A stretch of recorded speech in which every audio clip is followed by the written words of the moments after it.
Good morning. How the devil are you doing this fine day? Yes, Chris Rogers, first in the house. Well, it's not strictly true. Dan Cullen was here very early doors, back at 9:02, so about an hour ago. But Chris Rogers, once the show started, was the first here. Only because the shovels broke down, electrical fault. That could take a while. So sit back, Chris. Enjoy the show. Loads to get through today. Yeah, I'll tell you all about it in just a moment. But caught up with, do you remember VJ Nerva? Up until fairly recently, worked with Bobcat. He was one of their innovation team. So he was a very innovative guy working with a very innovative company. Well, he's now rowing his own canoe. He's gone off to start an AI company. I caught up with him yesterday, and I have recorded it. We're bringing that to you in the fullness of time. But one of the things that he's basically started an AI company that will give people an interesting back end. Let me put that another way. So for a construction equipment dealer, for example, if people are, and this is voice activated and, voice recognition and everything else, you phone into a dealership and at the moment it's a case of I need a part and you have to go through parts manuals and everything else. The AI will basically help you find the part you need in and out of air. So 24/7, 365 days a year. But it's even more clever than that. One of the things that they're working on, and this is very early doors, is in beta testing at the moment, is the notion of having an industry equipment expert that you can access again 24/7. So the example he gave me yesterday was, imagine you have a bunch of trees that you need to extract. So you need tree spades and you need the equipment, the carriers to take those tree spades. You could basically, in your own voice, say, I've got 1,000 trees to remove in a period of 6 days. What machines do I need? What attachments do I need? And here's where to find them. It sounds sexy. It really does. Stefan Edwards just joined us. Stefan, are you in the Netherlands at the moment? Are you in 's-Hertogenbosch? Are you? In which case, it's just gone 11 o'clock where you are, I guess. Good morning to you, Stefan. Thank you very much indeed for being here. As I say, loads to get through today, including, speaking of 's-Hertogenbosch, we are going to be introducing the Gilles Ronet's replacement when Gilles finally steps down in September time or thereabouts. There is a replacement in place. He is currently shadowing Gilles at the moment. Met him while I was in Italy. I'll be introducing him in just a second. So I tell you what, let's do what we normally do, shall I? Without further ado, let me roll the intro, post the question of the day, and get this show on the road.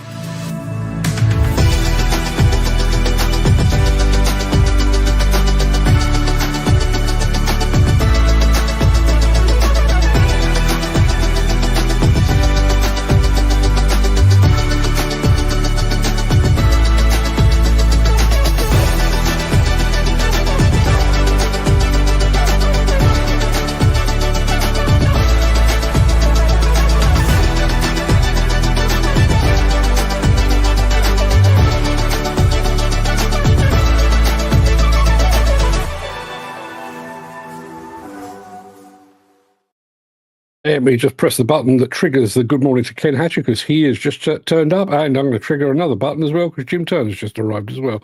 There we go, gentlemen. Good morning to Ken's got the weather again. It's not quite that bright where I am. It's a little overcast, I have to say. But good morning to you, Ken. Good morning to you, Jim. And Stefan Edwards, I asked whether he was in 's-Hertogenbosch. He's in their office. Depending how you pronounce that last word, that could be anywhere. If you said Dongen, I don't know, Ireland, Scotland, Dongen, Korea, but where is that? I'm assuming that is in the Netherlands as well, but let us know. Now, let's have a look. Jake Hudson. Jake Hudson is a newcomer. Good morning, Jake. Thank you very much indeed for being here. We do a thing here around these parts when we have somebody new into the fray. There you are. Jake Hudson. Good morning to you. Where are you watching from, Jake? Are you in the UK? Are you in the US? Are you somewhere else? Let us know. We'd love to hear from you. Not sure why you're here. Are you into diggers and demolition and that kind of thing? Love to hear from you. Let us know. We'd like to know all about those that are watching. Anyway, it is Thursday. He's jealous now. Jealous. Jake Hudson is actually watching from Mississippi. Well, good morning to Mississippi. Yeah, Would I rather be in Mississippi right now? You're damn right I would. Good morning to you, Jake. Thank you very much indeed for being here. It is Thursday, the 26th of June. Welcome to the Breakfast Show. I am your host, Mark Anthony, the walrus of demolition, the Lord High Chancellor of live streaming. In today's show, we're going to be introducing the new face of Caterpillar's commitment to the demolition industry, Jean-Christophe Etienne. Very quickly, I'm just going to say quick good morning to Mantavani Benny. I'm going to take a wild guess and say that is probably Jacopo watching. If it is, good morning to you, my friend. Buongiorno. Be here on Monday because we will be doing the film that I produced, walking around your very, very nice factory, will be on Monday, just to let you know. YouTube recommended me your stream. Well, thank you, YouTube. YouTube doing what it's supposed to do. Thanks, fantastic. And apparently, first pronunciation was spot on. Dongen. And yes, Dongen is in the Netherlands. Well, you live and learn. Thank you very much indeed for that. Stefan, thank you very much indeed for that. Jake, where was I? Yes. I've already told you about Jean-Christophe Etienne, or JC Etienne to his friends. I'm still calling him Jean-Christophe because early doors. Liberty Industrial demonstrates its environmental credentials. Runway resurfacing at Reagan Airport with Wirtgen. Yeah, we've got a bit of that. And Kemroc. I mentioned Kemroc before. They may have produced the world's first excavator attachment specifically for those that are getting divorced. It'll make sense when we get there, I promise. Dan Cullen has just arrived for the second time. He was here at about 2 minutes past 9, but he's now back in the show properly. Morning, Dan. Let me get that out of the way. And my morning monologue today, which was triggered, funnily enough, it was triggered partly by yesterday's conversation, which included Mr. Cullen. And it is, the article, or the monologue is called Longing for the Past. Get to all of that in just a moment. But first, we do need to remind you quickly. Did I do the question of the day? I don't think I did. It's a very poor show of me. Here we go. Did I? Yes, I did. I'm going to remind you of the question of the day, but only after I've said good morning to our friend Mick, who has just arrived. Morning, Mick. How are you doing, my friend? Are you here in the UK? Are you in Italy? Are you hovering between the two? Let us know in the chat. Yes, I'll remind you of the question of the day. That's what I was about to do, and I'm going to do it right now.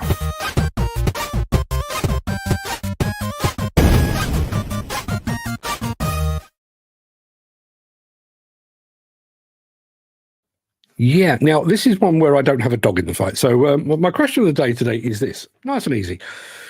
What is the best or the strangest or the most unusual thing you've ever found or uncovered on site? Have you ever found a stash of Roman coins, for example? Have you uncovered a long-lost archaeological wonder?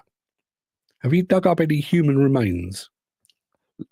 I've done none of these things because I'm a keyboard jockey, but please let us know. Have you uncovered, dug up, exposed anything weird or unusual? We'd love to hear from you. And just very quickly, I'm going to let you know, Gary Muirhead, absent today. He's at a family funeral, so no Gary today. So I had to come up with that question myself. I hope it's okay. Let us know in the chat. What have you found, uncovered, discovered, revealed, unveiled, exposed? I've starting to sound like a thesaurus. Let's crack on. It is time for a snitching of this.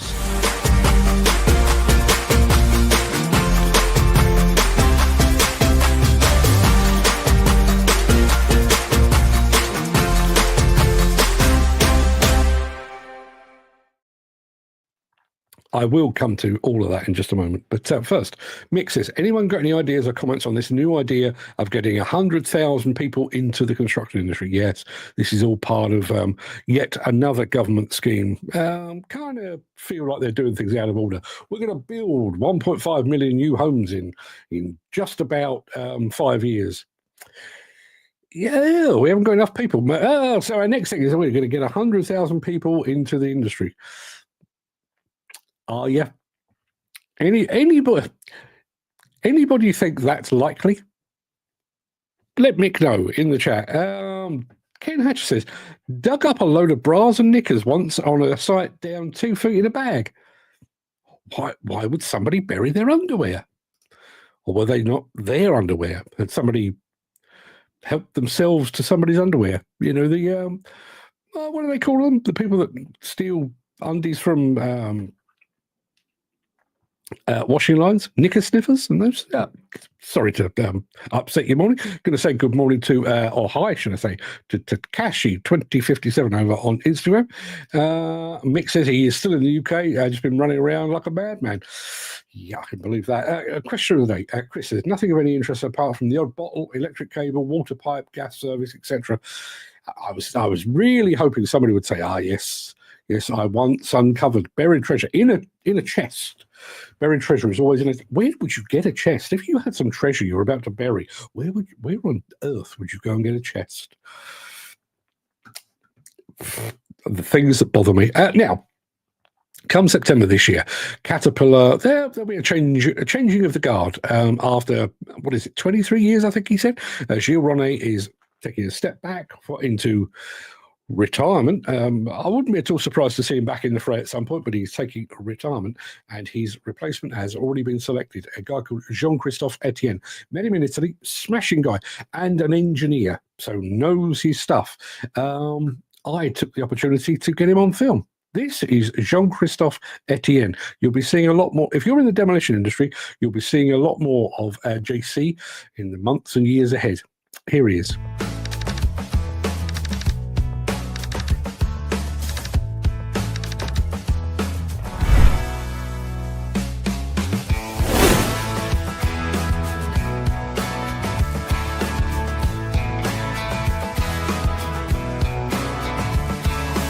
Interestingly enough, I was spending a lot of time to actually build stuff, but actually after you need to demolish stuff, right? What you build. So I did want to be an engineer and build new things.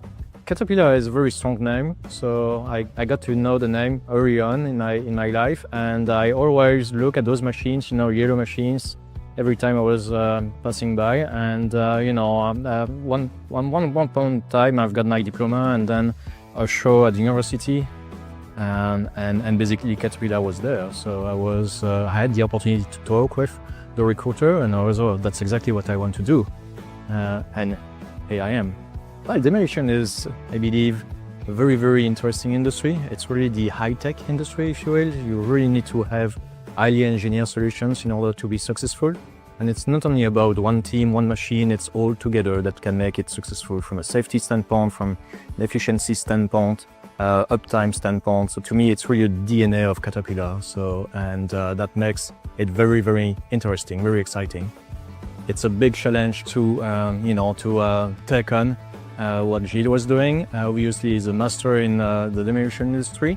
I'm learning a lot as we speak, and I think I'm going to listen as much as I can from the internal experts, Gilles first, but not only all the teams that are behind demolition segment in Caterpillar, and obviously first and foremost from our customers and end users, so I can learn as fast as I can and really go to the next level from a demolition knowledge standpoint. He said, okay, listen to what the customers have to say, and I think that's a very wise statement. It looks simple, easy to do. Actually, it's not. Actively listening not only means that you actually listen, but you also take actions. You really try to understand what that means for them and how you can act on what they are telling you, and obviously try to do your best to make your customers successful. So listening is really the key. I think that the inspiration that comes to me is really about the longer term commitment that we have as Caterpillar, and see how that industry is going to transform, what tomorrow will bring to us in terms of new technologies, and really how we can make those demolition job sites safer or safe, efficient. So that's really what bring the longer term technologies.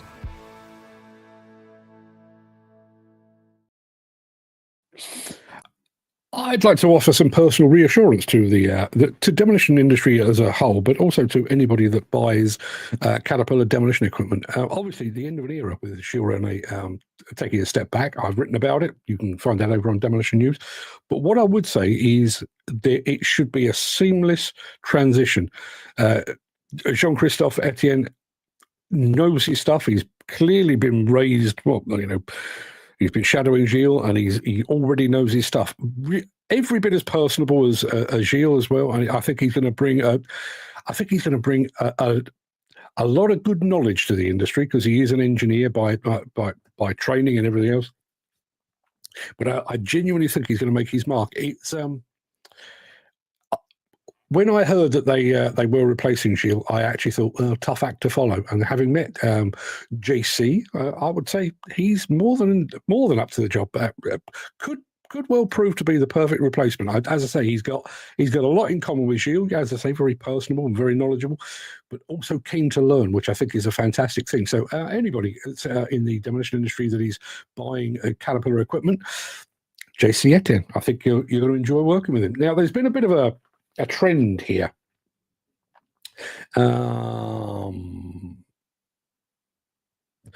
Bombs. Let me say bombs. The question of the day today was, have you ever uncovered or dug up anything weird, unusual, strange, deadly? Well, apparently, yes. Dan Cullen dug up 3 bombs on the same site in Harlow. On the same subject, although probably a different site, Kerry Jones says dug up a World War II bomb while cleaning culverts. Yes, lots and lots of hangovers from the Blitz. I remember a day or two before an IDE event once. I think he was working with Ring Demolition at the time. Duncan Riddell, the former CEO of the NFDC, had basically been in charge of taking care of a bomb because I went out and bought him a high-vis vest, which said Danger UXB across the back, unexploded bomb. Gave it to him at the ID event. I remember that very well. Mick says, doing a job in Islington 40-odd years ago, some blokes would not go into the houses. They were dangerous. So I went in, found a Patek behind some panelling, handed it into the place. 6 months later, it was given to me as no one claimed it. And not a mega price watch, but still looks good. It's a Patek. A Patek Philippe. Not a bad thing at all. I wonder... Mick, I admire your honesty and your transparency there. I wonder how much stuff is actually discovered and not talked about. Listen, I'm just going to talk as myself here. I'm not going to ask you to comment on this. If I were knocking down a wall and I happened upon a fancy watch or a bag of money, would I hand it in? Not sure I would, but that's just me because, that's, what can I tell you? I can offer no explanation for it. That's just, I wouldn't be tempted to hand it, I don't think. We are going down under in just a moment to talk sustainability with the fine folks at Liberty Industrial.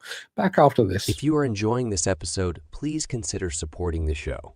You can leave us a tip at buymeacoffee.com/demolition news. Yeah, I'm going to keep banging the drum on the buymeacoffee.com/demolition news because there is a bunch of stuff over there that you can't get anywhere else.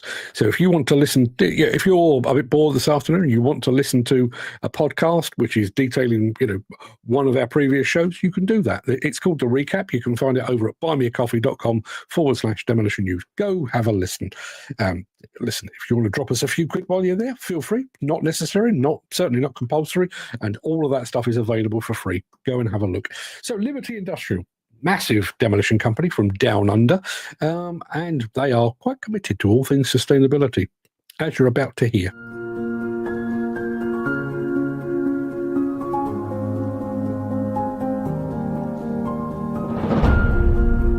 Sustainability has always been at the heart of how we do business. At Liberty Industrial, we believe in creating lasting value, not just through our core services, but in the way we operate, the choices we make, and the impact we have. Through the delivery of our award-winning projects, we're constantly pushing the boundaries, whether that be generating new industry-leading plant and equipment, designing solutions to complex problems, or pushing safety standards in the best interest of our people. Today marks another step in that journey of pushing the boundaries with our sustainability strategy, clearing the way for a sustainable future. Sustainability is not just a commitment to our partners, it's a responsibility we have to our employees, clients, communities, and the environment. This strategy formalises our commitment, outlining 6 key priorities with measurable targets that align with our vision, mission, and values. It is our roadmap for making a real, lasting difference. This step in our journey marks our readiness to take bold action. Monitoring and managing our sustainability priorities will give us the opportunity to invest to generate genuine impact. We, as a business, want to go beyond just compliance. We want to lead by example in our industry, exceed the expectations of our clients, and continue to innovate to drive those standards even higher. Our people take pride in the positive contributions they make every day. From the communities that we work in and the environment we protect, the future that we are building together. This shared purpose goes beyond just the project site. It allows us to embed sustainability in everything that we do. While sustainability has been central to our work for the past 17 years, we're now proud to formalise this commitment. Thank you to everyone who contributed to shaping this strategy. We invite our clients, partners and teams, both current and future, to join us in clearing the way for a sustainable future.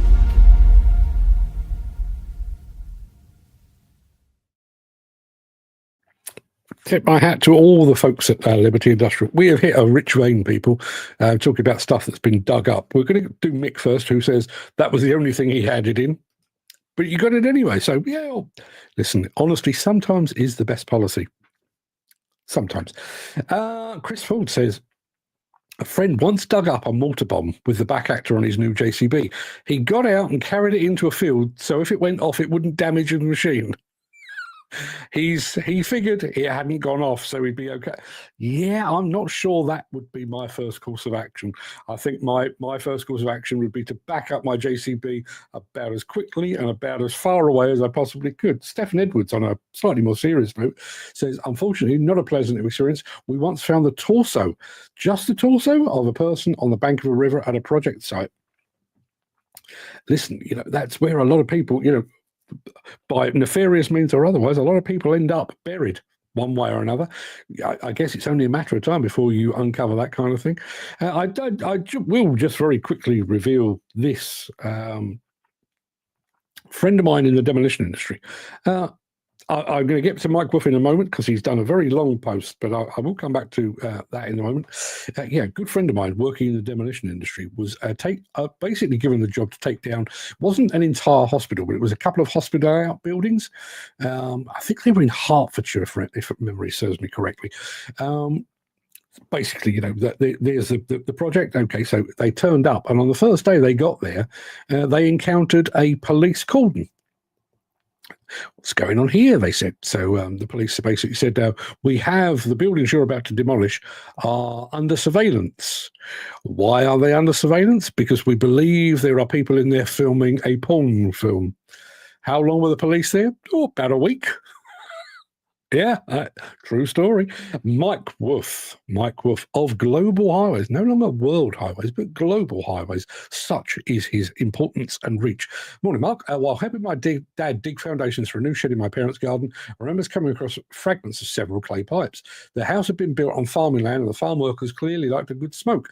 Nothing to do with construction, but I did have to call the bomb squad out while walking my dog at Silvernose Beach in Edinburgh many years ago. My dog found something interesting behind the seawall, and there, wedged up against a rock, was a live, I'm guessing that's shell, a live shell. I don't know why LinkedIn cuts off the end of the message, but it does, a live shell. Let us know. Yes, where were we before I so rudely interrupted myself? Oh, yes, I know. We're going to resurface a runway at Reagan Airport in just a moment. We're going to be doing so in the company of Wirtgen. I should probably get Mike Wolf to do the commentary on this because he knows more about this stuff than I do, but we'll be back after this. Since the finance bill came into effect in April, the construction industry has seen a surge of fuel thefts. The rising cost of living has placed an additional risk of theft by employees and contractors, as well as opportunistic thieves. By using diesel dye and placing warnings of its use, you are sending a clear message that this is your fuel.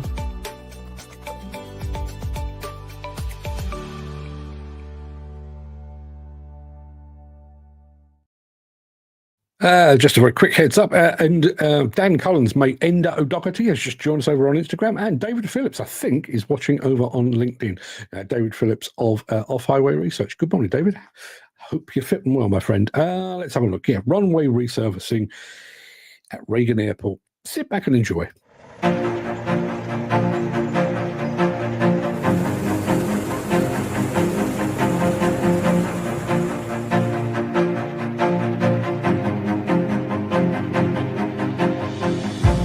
Here here at Reagan National Airport, and tonight is the last night on the primary runway of runway 119. In the first year, in 2023, we removed 8 inches of the existing material and put it back each night, targeting about 800 tonne on average per night, 15 foot wide, 1,000 feet long. Year 2 is basically putting a new 2.5 inch surface layer across the whole project. So we're basically milling and paving every night. We're doing approximately 300 feet long and 150 foot wide, which is the full width of the runway. And then we also have to reapply all the pavement markings, ready for service at 6 a.m. tomorrow morning.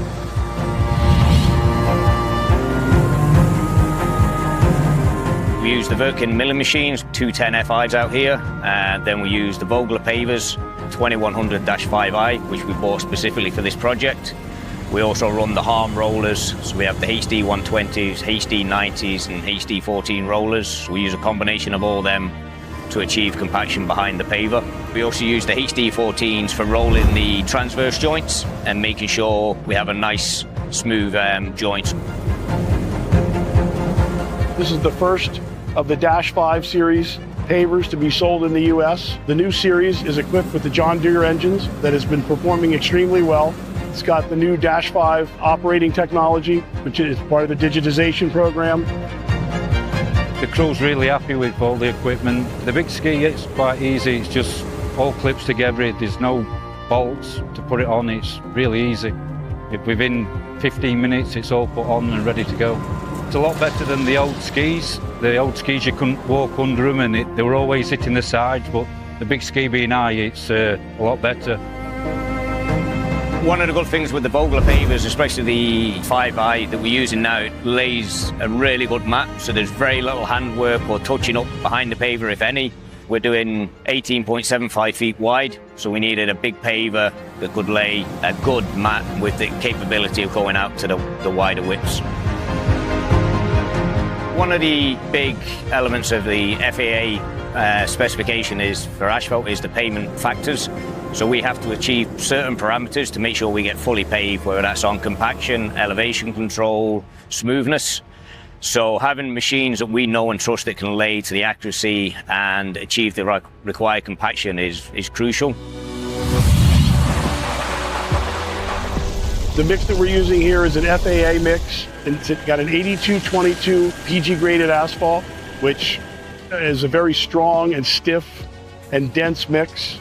So it's very difficult to lay. You can't really rake it or mess with it. Once it's down, it just makes a mess. The tamper bar screed plays a big role in this because the more compaction you can get out of the screed, the more likely you are to be successful ultimately with the compaction in the ride. We've used Wirtgen machines and Voglers and Harms throughout, the world. It's our tried and trusted machines. Having confidence in reliability of the machine and the supply chain from Elliott France and the Wirtgen support team is vital. Each night we go out, we have to be confident that we're going to finish and achieve what we're meant to do so the airport can reopen. It's the busiest runway in the country, I believe, so it's critical it gets open, and that's what we try and achieve every day, which and so far we have.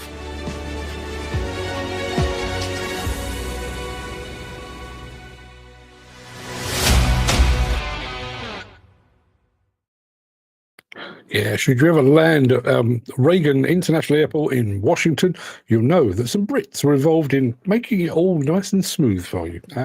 Going back to the chat, we got cut off with Michael's original message, but he come back and has filled us in. It was indeed a live show from a Navy ship that had sunk in a storm some years before. There you are. Chris Ford is probably not watching now because the fitters have turned up and he's got to go. And Mick says, remember years ago, I went to see Tommy Mulligan for some bits. They're nice shells you got there, Tom. I said, after a quick glance and a rapid retreat, he said, what's up? Told him they were all live and I'm off. Created mayhem when the boys in blue. God rest his soul, he was some character. Bless him. Funnily enough, talking about people that are no longer amongst us, stick around for the morning monologue because there's a bit of that there. We're going to be back in a moment with Kemroc.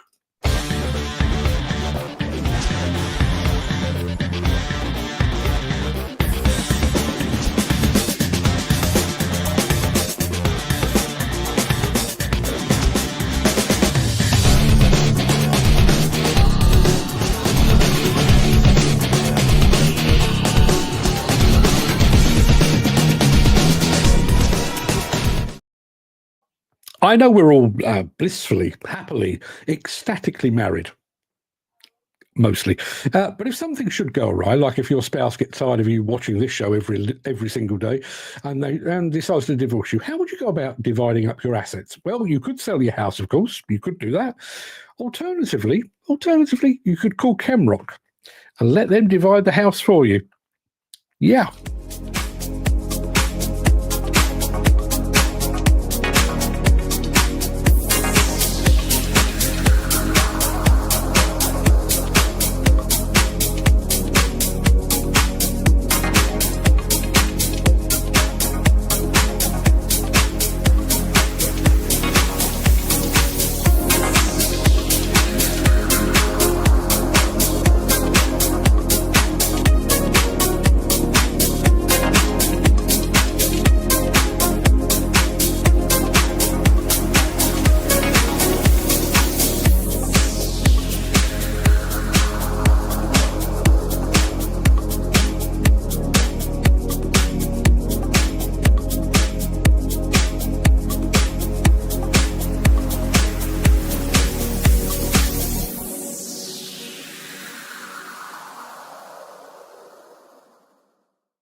Imagine being sat in your front room and that comes through the wall.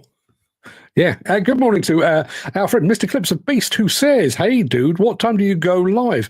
By the way, I'm here daily." Well, first of all, I go live at 10 a.m. And yes, I'm very, very much aware of the fact that you're here every single day. You are one of our most loyal viewers these days. Thank you very much indeed.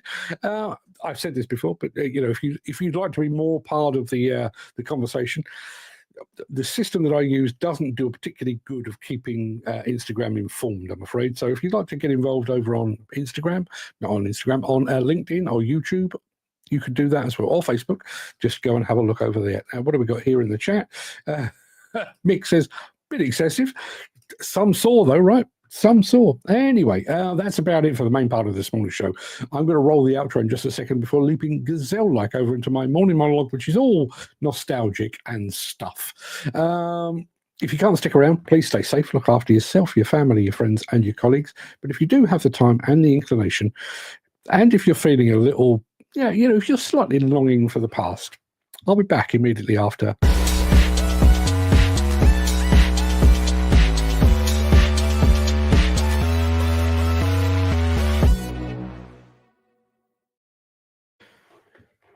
When you reach a certain age, it dawns upon you that you have more life behind you than you do ahead.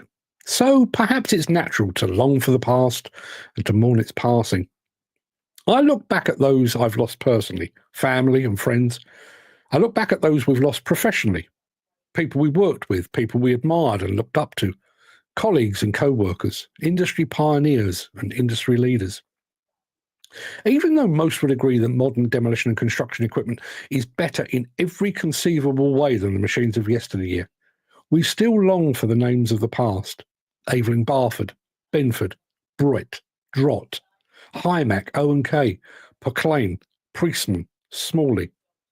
All those great names either swallowed up or gone forever. Yet there's something I miss almost as much as the people we've lost, and perhaps even more than the machines. It's hard to describe, impossible to define, intangible. It's not so much a thing as a feeling. But this industry used to feel different. It used to feel better. It's strange. Working conditions are better today than at any time in the sector's history. Aside from a few glitches in the past few years, it's significantly safer too. The machines are cleaner, more comfortable, and more productive. Yet for all of those improvements, it feels like we lost something on our evolutionary journey. The industry feels more cutthroat, more dog-eat-dog. There was once a sense of mutual respect, even among competitors. You'd bid for a job and win or lose on the merits of your reputation, your workmanship, and your word. These days, it's a race to the bottom. Lowest price wins, no matter how unsustainable or irresponsible the bid. Contractors undercut each other with suicidal pricing, hoping they'll claw it back with variations, delays, or corner cutting. And let's not kid ourselves. Some of them claw it back by turning a blind eye to safety or environmental standards. We've gone from handshakes and trust to loopholes and litigation. The work ethic that once set the industry apart seems to have been eroded with the passage of time. There was a time when pride in your craft meant something, when men would turn up early, stay late, and carry their responsibilities like a badge of honour.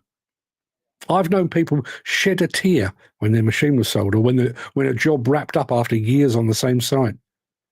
That level of attachment, of care, of investment in the work is becoming increasingly rare. Today, it's just a paycheck. Too many float in and out with no desire to build a career, no sense of legacy. Maybe that's not their fault. Maybe we stopped making the industry feel like something worth committing to. The industry feels less honest. We used to look each other in the eye and say, "You have my word." And that meant something. Now it means very, very little. Contracts are dissected for escape clauses. Promises come with footnotes and caveats. Trust is no longer assumed. I've seen more betrayals in the last decade than in the 20 years before it. Backhanders, kickbacks, hush-hush agreements and cash-in-hand extras. People used to be proud of their integrity.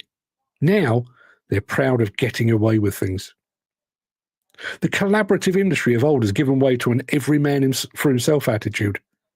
There was a time when you could ring a rival company for help, borrow a part, a man or a machine, and they'd help you out because they knew you'd do the same. Today, ask a favour and you'll get an invoice. We used to be one industry. Now we're islands. Knowledge isn't passed down, it's hoarded. Relationships aren't built, they're leveraged. You walk onto a site now and it's silence. Earbuds in, heads down. Where's the camaraderie? Where's the mentorship? Where's the sense of being something bigger than yourself? The rules and regulations that dragged the industry out of the dark ages are now seen not as important guardrails, but as obstacles to avoid and bypass.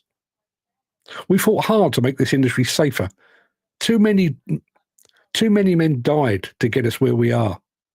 And yet we see it all the time. Corners cut, risk assessments fudged, toolbox talks treated as box-ticking exercises. Health and safety is now just a legal requirement, something we do just in case someone else is watching, a burden we have to bear so we don't get caught. Environmental laws, mental health initiatives, gender equality policies, they're all just paperwork rather than progress. We're so busy complying that we've forgotten why the rules were written in the first place. In pursuit of the next project and the next pound note, we've allowed many of our most important standards to slip away.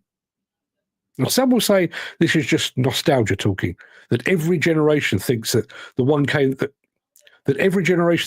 came after it is lazy, dishonest, or lacking in grit. Maybe there's some truth in that. Maybe I am just another old man shouting at clouds. But I don't think so, because when I talk to others who've been in the game as long as I have, they feel it too. That sense that something has shifted beneath our feet, that the soul of the industry has changed, that we traded something priceless for something profitable. We used to build things, not just with bricks and concrete, but with loyalty, character, and pride. We used to demolish things, not just with machines, but with respect, honesty, and integrity. We used to belong to crews, to companies, to communities.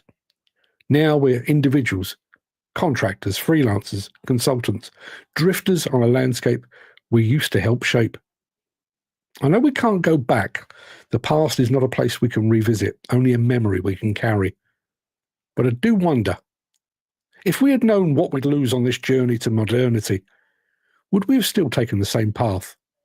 Would we still have sacrificed legacy for efficiency, brotherhood for competition, fun for ruthless efficiency? Unfortunately, the answer doesn't really matter. The die is cast.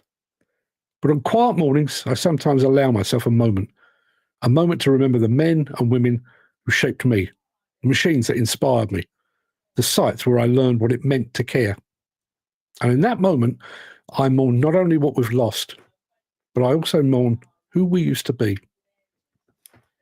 There you are.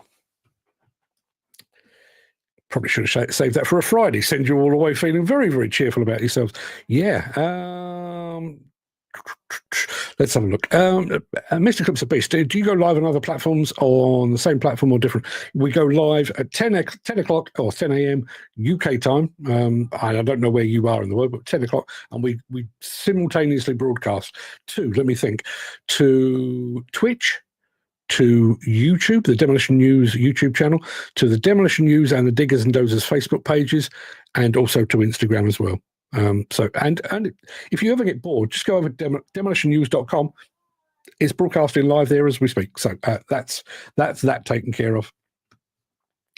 Alex says, how do you leave Ackerman and PMI off that list of amazing lost brands? I'm now kicking myself for having left Ackerman off the list. PMI less so, but Ackerman, I am kicking myself. There were so many. Jim Turner says there's no knowledge in the industry anymore. Not enough folks have risen through the ranks or been taught by the previous generation. I wonder if that's it. I wonder if that is one of the issues. I do feel like the industry is way more commercial than it used to be. It's almost a case of profit at any cost these days, or turnover at any cost, certainly. And I do think we are now entirely focused upon the next project, the next pound note. I think that's part of it. But I do wonder if that's one of our failings. You know, that inherited legacy. You know, a lot of what I believe, and I realize I do a very different job to you guys, but a lot of what I believe to be true, I inherited from others. I mean, literally down to the way I write, the way I tell a story, I guess. I learned, I've always been half reasonable with the English language. That was, you know, my strong suit while I was at school. But the way in which I structure things like that monologue or articles over on demolitionnews.com those were learned from people that have been there and done it. And some of the people I worked with early doors had been doing the job for 20, 30 years, much the same as I've been doing now. So, you know, I wouldn't say I write in an old-fashioned way. I certainly don't think I do, but I do maintain certain standards. I mean, even things like, you know, punctuation and grammar. You know, you can hear me. I'm from South London. I can't help the way I sound. Do I use slang? Yes, I do. Do I swear a lot? Yes, I do. Am I grammatically correct when I'm speaking? No, I never am. But when it comes to actually putting down an article, you know, I am very particular about how that's done. And I wonder, I mean, obviously my industry has suffered at the hands of fate and the passage of time in much the same way as yours has. I wonder if that's part of it. As Jim said there, you know, if you were brought up doing things the right way by somebody like a Jim, or, you know, you literally sort of brought up and you do this, you don't do that, sooner or later, those things that you do and don't do become second nature. And listen, I mean, I've not worked alongside another journalist for nearly 20 years now. I was taught to do this about 35 years ago. But a lot of the standards it is the standards that I was taught, I still apply today. Still apply them today. As I say, nobody's taken me to one side on what I write or how I write in more than 30 years.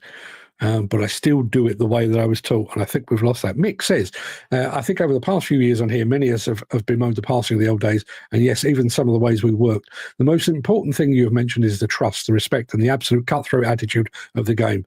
I lost a lot of old characters over the years. They made the game what it was, and the old governors who cared are now a thing left behind by greed. I'll come back to that in a second. I'm going to say good morning. Tristan Mays, who's just said, good morning, Mr. Mark, you old legend. Could have done without the old, but cheers for that, Tris. I hope you're doing well. How's the votes going? Can you see them? Are you doing okay? Yeah, that is one of the things that I couldn't think of a better way to say it, but I did mention in that monologue that the loss of fun. And I know this is something Alex has just said, actually. Corporate health and safety bureaucracy have taken all the fun out of it. And I realised nobody goes to work for fun. But if you can have a bit of fun while you're at work, it doesn't feel quite so such a grind. And again, I'm going off at slight tangents here. I wonder if that continued focus on bureaucracy, on profit, on health and safety, on ticking boxes and everything else, I wonder, and all of that at the cost of fun, I wonder how much that has possibly impacted things like mental health. If you were going to work and you'd get the job done, but you'd have a bit of a giggle while you were doing it, a bit of banter with your work colleagues and everything else, would your job feel quite as hard and as unrelenting as it does now? Tristan has just said, I'm so old school that I'm a dinosaur. I'm only 44, but I have old school attitude on way of doing stuff. Yeah. And I don't think that's wrong. I have no issue with that whatsoever. Things like, and again, I realise it's a weird analogy to draw, but I'm a bit of a stickler when it comes to the written word. I mean, some of the stuff that I write will never see the light of day. It's just my notes. Things like the list of what's going to be on the show. When I write that, I check it for spelling and grammar. It's also punctuated properly. Anybody that's ever sent me a text message or seen my WhatsApp messages, you will know I punctuate my WhatsApp messages and text messages because that's the way I was taught and because that's the way that it works best. Grammar and punctuation matter. And I know when you're talking to your mates or whatever, you can drop all of that kind of thing and not worry quite so much. But when you're writing something down, in order to be fully understood, all of those things matter. And it's much the same as what you do. A lot of the stuff that you were brought up doing, you were taught not to tick a box. And I feel like we're doing too much of that these days. You were taught to do it that way because that was the right way to do it. Ken Hatcher, and I know we all take the mickey out of our man Ken, with his obsession with sprockets and where they should be. Same thing. He was taught where you have your sprockets while you're digging. And here we are. I don't know, Ken's probably been doing his job 30 years, more than that maybe. And he stands by it. And not only does he stand by it, he reiterates it at every opportunity because it does actually matter. What do we got here? Dan says, we're more focused on the next pound note than the job or the project. Yeah, we are. And I also wonder, it's easy for me to say this because I am knocking on a bit. I do wonder if there is an inclination among the younger generation, and I'm not having a dig at the younger generation by any means, but I wonder if there's a temptation with them to not see the long term of a job. They see this project that they're on today. And listen, this is probably as much the fault of the industry because we do pick people up and put them down. But rather than thinking, if I do the things right, if I listen to my elders and my betters, if I learn and if I really, sort of knuckle down, take on board as much learning as I can, because I'm not here for the 2 weeks or the 2 months of this project. I'm here for the next 40 years. And all of the things that are there. Those are the things that will guide me into my middle ages and older ages as well. And I think some of that's been lost. It's literally a case of, and even when you think about, job-specific training and things like that, you get like a pre-start briefing and everything else, and everything is focused on that thing right in front of you. There's no, what about next week? What about next month? What about next year? What about 5 years' time? Andrew Riley says, Australian, ? If you're asking if I'm Australian, I am not. I'm English. I was going to say British, but I'm English. I am from England. That's where I'm from. I'm old school, love being busy. You forgot about Ken's pizza. Yeah, I mean, I know Ken is a creature of habit. Don't have a problem with that. Wait, where are we supposed to have our sprockets, says Alex. At the back. Don't tell anyone I told you, but at the back. To the rear. That's where you're supposed to have your sprockets. Mick says, and it's a big if they're trying to get 100,000 to go into construction, what will be the attitude of the trainers? Even better, Who and where have these trainers learnt their trade? Or is it just another textbook scheme? Yes, there's an issue. I mean, I've always had a bit of an issue with this anyway. Who trains the trainers? And I mean, let's for example, and I can't remember the name of the politician that is backing this 100,000 new industry newcomers, but whoever it is, imagine they could just literally sort of pick up the phone to 100,000 young people today and say, "We've got a job for you," and they all say, "Yes, that sounds perfect." Where are they going to be trained? Who's going to train them? To what standard? Who's going to check that? You know, if we were suddenly inundated with newcomers in the industry who have suddenly, you know, the veil has been lifted from their eyes and they've suddenly gone, "Oh, okay, construction, that'll do as a career." If they all arrive tomorrow, what the fuck would we do with them? Andrew Riley says, English. Sorry, mate, no need to apologise. Would I like to be Australian? Not particularly, bit too dangerous for my liking. Too many sharks, that's my big issue there. But as I said, it's an easy mistake to make. I've been called worse. I've been called, I say worse, that's not true. I was accused of being South African once. I've also been accused of being Canadian. Wouldn't mind that so much. Alex says, oh, righto, that's where they are on this side of the world too. Ken's onto it, yeah. I think this is a universal thing. It's much the same as, and I'm sure this comes up on a regular basis. I'm sure it must flash across your social media screens as well. You ever seen this thing, you know, A, B, C, or D, which is the correct way to park your machine overnight?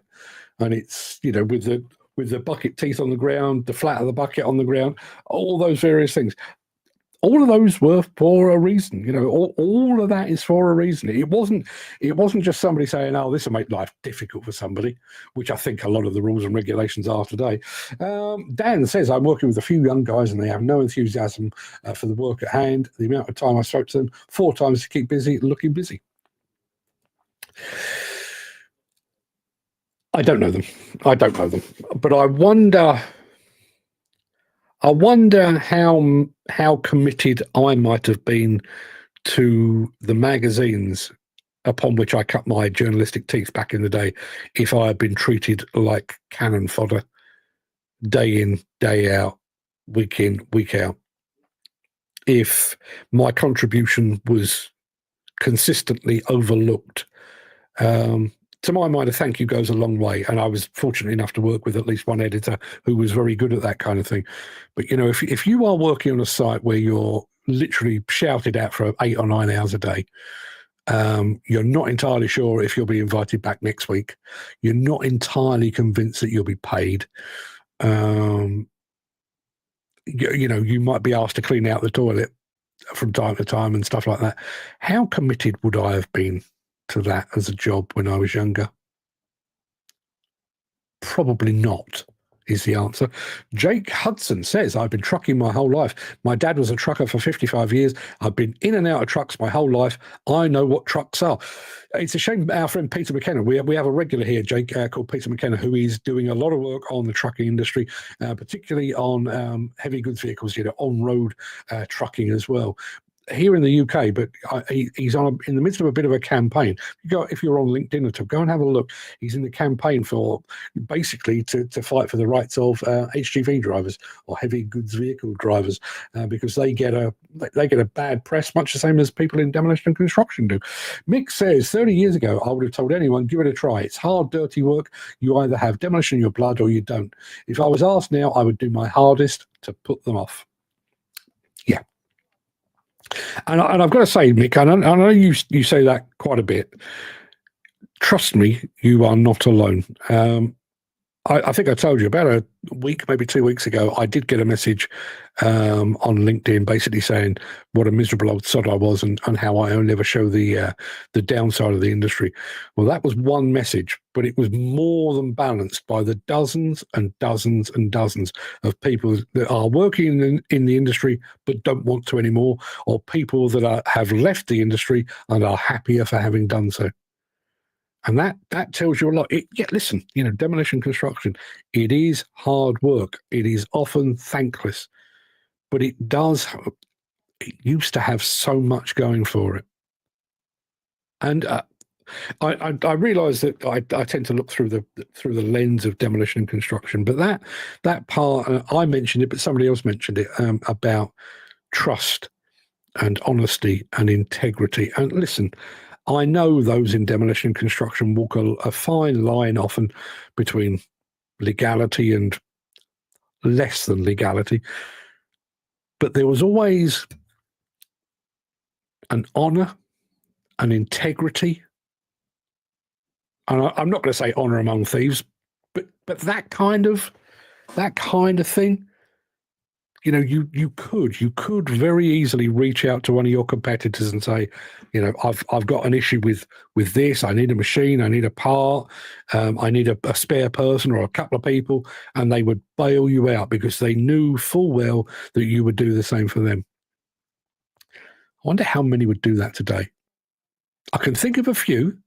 And I would say Adrian McLean at Armac would be key among them. I think Richard Dolman at AR would be much the same. But it's not a universal thing, you know. And I'm not talking here about getting your heads together for collusion and bid rigging and price fixing. I'm talking about, you know, being able to pick up the phone to your competitor and have an honest discussion with them about something that was a problem, because you had that honour and that integrity and that loyalty. I wonder how much of that is left. And I don't personally believe that we surrendered that. I feel like we've had that taken away from us by the demands of the job and by the shift in society. You know, and I realize I'm going to sound like such an old fart now, but you know, I do still remember. And I'm not that old, but I do still remember when a man's word was his bond. A handshake was good enough. Sometimes not even a handshake. You knew people well enough. If they said they were going to do a thing for you, you knew they'd do it and they'd come through. I'm not sure that's still the case. I'm really not sure that's still the case. Dan says, they keep asking to get on a machine. My reply is, let's get this job today nearly done. And yes, I will give you a go. Yeah. Mick, in answer to my question, how many people could you turn to these days? None. Isn't that sad? Isn't that sad? You know, I mean, listen, the fact that we kill people less than we used to, good thing. The fact that our machines are cleaner, good thing. More productive, good thing. All of the guardrails we put in for health and safety, for the environment, all good things. And although I moan about it, the very fact that we have any women in this industry at all is a step forward from where we used to be. But in doing all of that, I do feel like we've lost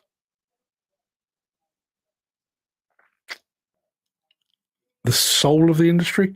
I genuinely... makes me question just how good I am at this job. It makes me, I can't think of a better word, but it feels like we've lost that thing. When I first joined this industry, it really did feel like a homecoming. You know, I walked onto my first demolition site and it was not the machines were okay and the site was okay, but the people it was like, yeah, these are my folks. I'm not sure that's the case anymore.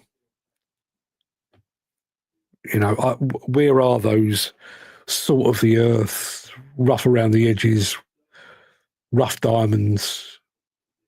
They've been replaced by soulless, besuited drones. And I wonder if that's where we've lost part of that which made this industry special. I'm surprised how many aspects in construction demolition the CMA are looking into. So bloody glad I'm out of it. Yeah, they are. They're still a sniffing. Listen, I've had it on good authority that they're back on demolition, looking up in Scotland. I've had nothing to confirm nor deny that. But they certainly look, I mean, the big one, the really big one, I think is going to be the house building. Bearing in mind what happened with the 10 demolition companies, NFTC members, that were found guilty of bid rigging and collusion back in March 2022. All of the fines that were handed down, which topped 60 million in the end, were linked to turnover. Now, some of those demolition companies were turning over a lot of money, but by comparison to the big house builders, peanuts. The size of those fines, the magnitude of those fines could potentially be enormous. Really could. Mixes. I've got a family of masons working on the place I bought in Italy. A family, 4 generations strong. I think that says it all. Yeah. Listen, we have family firms here, certainly in the demolition industry, but I've always wondered that, and I know that there are expressions about this, but I do wonder, when you think about the first generation of a demolition company, you found a demolition company yourself, you're up by the bootstraps, you're a bit rough around the edges, you learn on the job, you take all the hard knocks that the industry and life will throw at you. And then when it comes time for your son or your daughter to take over, chances are, because you've earned a few quid, you may have sent them to maybe private school or something like that. So are they quite as attuned to the rough edges of the industry as you were? Maybe, maybe not. By the time you get to the third generation, when they have been brought up with all the trappings that wealth and success can bring, just how keen are you to get dirt under your fingernails, to risk a housebreak hitting you on the back of the noggin? Are you that committed? And that, unfortunately, is where you see a lot of companies, the succession order kind of start to peter out or head off into different directions. Or in many cases, you see somebody saying, yeah, I'll take on the business, and then snort it up their nose or drink it.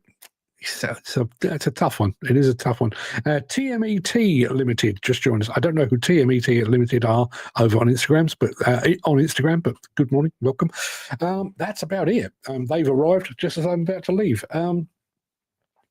But Alex has just said, the industry has certainly lost people with character, the eccentrics, unusual personalities that really made it a colourful, enjoyable place and shaped the way a company ran. Yeah. Personality. And I know you're saying unusual personalities, but there were back in the day, and I'm going to say about demolition again. You go back to the not that distant past, but to the past. People like both NFTC presidents, Sidney Hunt Sr., Claude Brown, absolute characters. Were they rough around the edges? Yep. Were they difficult to deal with? Yep. But did they help shape the industry? You're damn right they did. All feels a little bland now. All feels a little bland. Jim says, the way to get people out working is to stop paying people to do fuck all. We need rich and poor, have and have not, in order to inspire people to get off their asses and make something of themselves. I agree with that wholeheartedly, but I don't think that's just it. I think that single-minded focus on the commercial realities and not upsetting the legal apple cart one way or another. I do think, and I can only illustrate this with my hands, basically. I think the industry used to do this. I think it used to be, we're going to demolish something or we're going to build something and we're going to do that, and that's our focus. Now our focus is, well, we're going to do that, but we've also got to go over here to do that thing with legal, and we've then got to go over there and do that thing with gender equality. We're going to go over here and do that thing with health and safety, and then we're going to go over here and do that thing with mental health. I don't know. It's lost something. Dan says, well, I often wonder as I worked without so-called family firms, but see nothing to represent family values. Yeah, whatever happened to family values? Alex says, Fred Dibner. Yeah, but Fred Dibner, a good old English eccentric. Was he safe? Was he bollocks? No, he certainly wasn't. But he was a character. I'm literally sat here now thinking to myself, when was the last time I thought, well, he's a right character in this industry?